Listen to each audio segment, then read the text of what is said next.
Hello everyone, আসসালামু আলাইকুম। কেমন আছো সবাই? আশা করছি তোমরা সবাই খুব ভালো আছো। তো আমরাও আল্লাহর রহমতে খুবই ভালো আছি। তো ঘুম থেকে উঠে পড়েছি অনেক সকালে, আর দেখো বাইরের ওয়েদারটা একদমই অন্ধকার অন্ধকার লাগছে, কারণ প্রচণ্ড মেঘ হয়ে আছে আর ঝিরিঝিরি বৃষ্টি তো হচ্ছেই।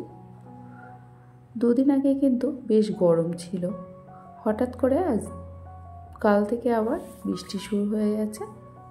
বেশ ওয়েদারটা ঠান্ডা ঠান্ডা আছে, বেশ ভালোও লাগছে। আর এই ভোরের হাওয়া, ঠান্ডা ওয়েদারটা কিন্তু আমার ভীষণ ভালো লাগে। ওই জন্য আমি ভোরবেলা উঠে বাইরের ওয়েদার উপভোগ করার চেষ্টা করি। তো ঘুম থেকে উঠে সব কাজবাজ গুছিয়ে নিয়েছি, আর এদিকে চলে এলাম সকালের খাবারটা বানানোর জন্য। তো ছেলেকে পড়তে বসিয়ে দিয়েছি, ঘুম থেকে ওকে তুলে নিয়ে পড়তে বসিয়ে দিয়েছি, আর এদিকে আমি ওর জন্য ব্রেকফাস্টটা বানিয়ে নিচ্ছি। ওকে প্রায় প্রতিদিনই দুধ দিই, তো আজকে ভাবলাম একটু অন্যরকম কিছু দিই, কারণ একঘেয়েমি প্রতিদিন দুধ খেতেও ভালো লাগে না ওর।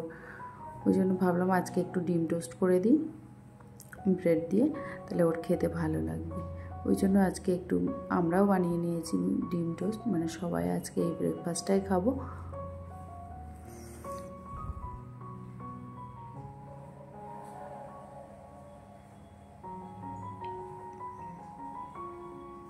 তো এখানে দেখো ব্রেকফাস্টটা বানানো হয়ে গেছে, ছেলের খাবারটা আগে দিয়ে এসে তারপর আমি এদিকে বসিয়ে দিয়েছি। একটু লিগার চা করে নিচ্ছি, কারণ আজকে আর দুধ চাও খেতে ভালো লাগছে না। তো এখানে আমার আর হাজব্যান্ডের জন্য লিগার চাটা করে নিয়েছি, আর দুজনের জন্য ডিম টোস্ট করে নিয়েছি।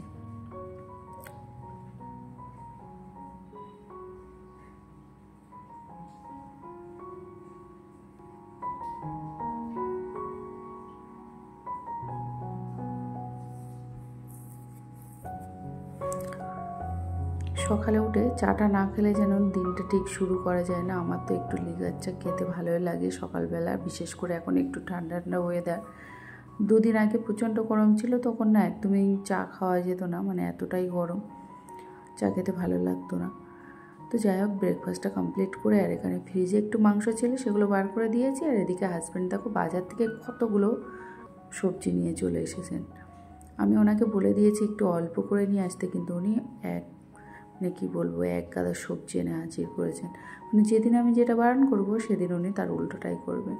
যেদিনে বলবো যে একটু অল্প করে সবজি নিয়ে আসবেন সেদিনে বেশি করে নিয়ে আসবেন, আর যেদিনে বলবো যে আজকে সবজি নিয়ে একটু বেশি করে আনতে সেদিনে নিয়ে আসবো অল্প করে সবজি। তো কী বলবো বলো। যাই হোক, দেখো এখানে সব সবজিগুলোকে আমি একটু ধুয়ে মুছে ফ্রিজ অফ করে দেব। আর এখন রান্না করব বলতে একটু শাক করব চিংড়ি মাছ দিয়ে, আর তোমরা তো দেখতেই পেলে মাংসটা পার করে রেখেছি অলরেডি। আর এই সবজিগুলো কাল করব, তো এইগুলো। আর দেখো এখানে একটা চিংড়ি মাছের পাতুরি করব মনে করেছিলাম, ওই জন্য বাজার থেকে একটা কলা পাতাও নিয়ে চলে এসছেন। আমাদের ওদিকে কলা পাতা এমনিতেই তো পড়ে থাকে, মানে কেউ ইউজ করে না, গ্রাম অঞ্চলে হয় যা হয় আর কি। আর দেখো এখানে এসে বাজার থেকে আমাদের কলা পাতাও কিনে আনতে হচ্ছে।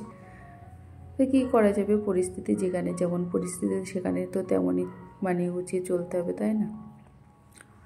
তো সবজিগুলো আমি ফ্রিজের মধ্যে দিয়ে দেবো ভালো করে পরিষ্কার করে। আর এদিকে চিংড়ি মাছগুলোকে একটু ভিজিয়ে দিয়েছি, কারণ বরফ হয়ে আছে, ওগুলোকে একটু ভিজিয়ে দিচ্ছি।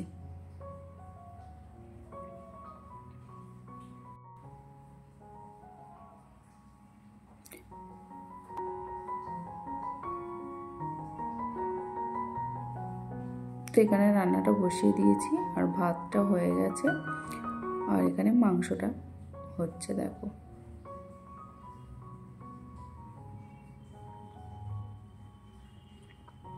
আগে কিন্তু আমি বিয়ের আগে কোনো রান্না বান্না পারতাম না, বিয়ের পরে কিছু কিছু করে রান্না আমি হাজব্যান্ডের কাছেই শিখেছি, কারণ ও রান্নাটা বেশ ভালোই করতে পারে। বিয়ের আগে মনে করতাম যে আমার একটা ছোট সংসার হবে, সাজিয়ে গুছিয়ে আমি সংসার করব, রান্না বান্না করব। কিন্তু বিয়ের পরে আমি সব কিছু বুঝলাম যে সংসার করাটা এত সহজ ব্যাপার নয়। সবাইকে নিয়ে মানিয়ে গুছিয়ে সংসার করা কিন্তু খুবই টাফ, বিশেষ করে এক জায়গা থেকে আরেক জায়গায় এসে নতুন করে সবাইকে নিয়ে মানিয়ে গুছিয়ে সংসার। আমাদের বিয়েটা ছিল অ্যারেঞ্জ ম্যারেজ, কিন্তু বিয়ের পরে আমি কোনো রান্না বান্না কিছুই করতে পারতাম না। আমি কিছুই জানতাম না, এমনকি অনেকবার হয়েছে আমি রান্না করতে গিয়ে ভাত তরকারি অনেকবারই পুড়িয়ে ফেলেছি, কিন্তু তাতে আমার শাশুড়ি মাও কিছু বলেননি, কারণ উনি বলেছেন যে একবার পুড়েছে তো কী হয়েছে, তুমি দ্বিতীয়বার দেখবে ঠিক রান্না করতে পারছো। তো আমার শাশুড়ি মা যেহেতু টিচার ছিলেন, উনি স্কুলে চলে যাওয়ার পর আমার হাজব্যান্ড বাড়ি থাকলে উনি রান্না করতো, আর আমি দাঁড়িয়ে দাঁড়িয়ে দেখতাম যে কিভাবে রান্না করছে। এইভাবে কিন্তু ওনার কাছ থেকে আমার সব রান্নাবান্নাগুলো শেখা। তো যাই হোক, এই 10 বছর আমাদের বিয়ের 10 বছর পেরিয়ে গিয়েছেন, তো উনি অনেক কিছু আমার সাপোর্ট করেছেন। আমার হাজব্যান্ড যদি আমার সাপোর্ট না করতেন বা আমার পাশে না থাকতেন, হয়তো আমি সংসারটাই করতে পারতাম না, কারণ সংসারে অনেক রকম সমস্যা থাকে। সংসারটা কিন্তু অনেক শান্তি অশান্তির মধ্যে দিয়েই করতে হয়। তো যাই হোক, দেখতে দেখতে আমাদের বিয়ের 10-11 বছর পেরিয়ে গিয়েছে। তো এই পর্যন্ত আমার অনেক সাপোর্ট করেছে, আমার পাশে থেকেছেন। তো ওনার কি বলবো, আমি চাই যে আমার হাজব্যান্ডের মতো এইরকম হাজব্যান্ড প্রত্যেকটি মেয়ের জীবনে আসুক। আল্লাহর কাছে এটাই আমার বলার, যে আমার হাজব্যান্ডের মতো যেন প্রত্যেক মেয়ের এরকমই একজন মনের মানুষ সবাই যেন পাশে পায়। তো আর কিছু বলার, যা হোক, তোমাদের সঙ্গে অনেক মনের কথা বলে ফেললাম। তো অনেক কথা বলতে বলতে এদিকে দেখো আমার হাজব্যান্ডও এই চিংড়ি মাছগুলো সুন্দর করে কলাপাতা মুড়ে দিয়েছে, কারণ আমি ঠিকঠাক করে। তো এগুলোকে আমি পাতুরিগুলো একদমই কম আঁচে ভেজে নিচ্ছি।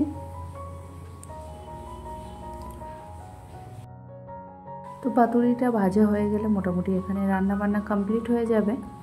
তো ঘরে কিছুটা কাজ বাকি আছে, আমি রান্না কমপ্লিট করে গোসল করে চলে এসেছি ঘরে। আর এদিকে আগের দিনের জামা কাপড়গুলো শুকিয়েছিল, তো এগুলো গোছানো হয়নি। তো ভাবলাম এগুলো সুন্দর করে ভাঁজ করে নিই, তারপরে দুপুরের খাওয়া দাওয়াটা কমপ্লিট করব।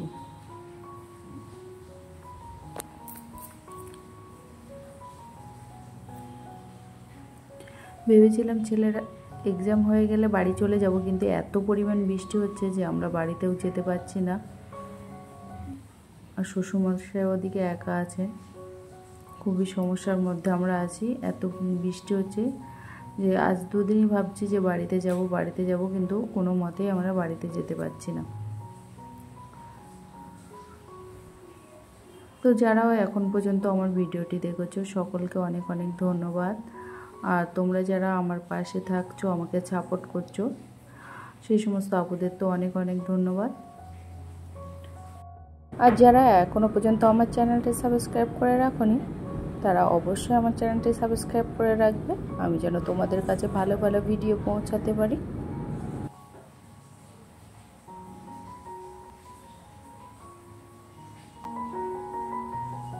তো আমরা 3 জন এখানে খেতে চলে এসেছি, আর এদিকে দুপুরের খাবার নিয়ে বসে পড়েছি। তো এখানে মাংস আর লাল শাক আর চিংড়ি মাছের পাতুরি। তো চিংড়ি মাছের পাতুরিটা আজকে কিন্তু খুবই সুন্দর টেস্টি হয়েছিল। তো মোটামুটি এই ছিল আজকের আমার ভিডিও। আমার ভিডিওটা তোমাদের কেমন লেগেছে অবশ্যই কমেন্ট করে জানাবে। আর যারা প্রথম থেকে শেষ পর্যন্ত আমার এই ভিডিওটি দেখেছো তাদের তো অনেক অনেক ধন্যবাদ। আজকে ভিডিওটি এখানেই শেষ করছি, দেখা হচ্ছে পরবর্তী ভিডিওতে। সেই পর্যন্ত সবাই ভালো থাকবে, সুস্থ থাকবে।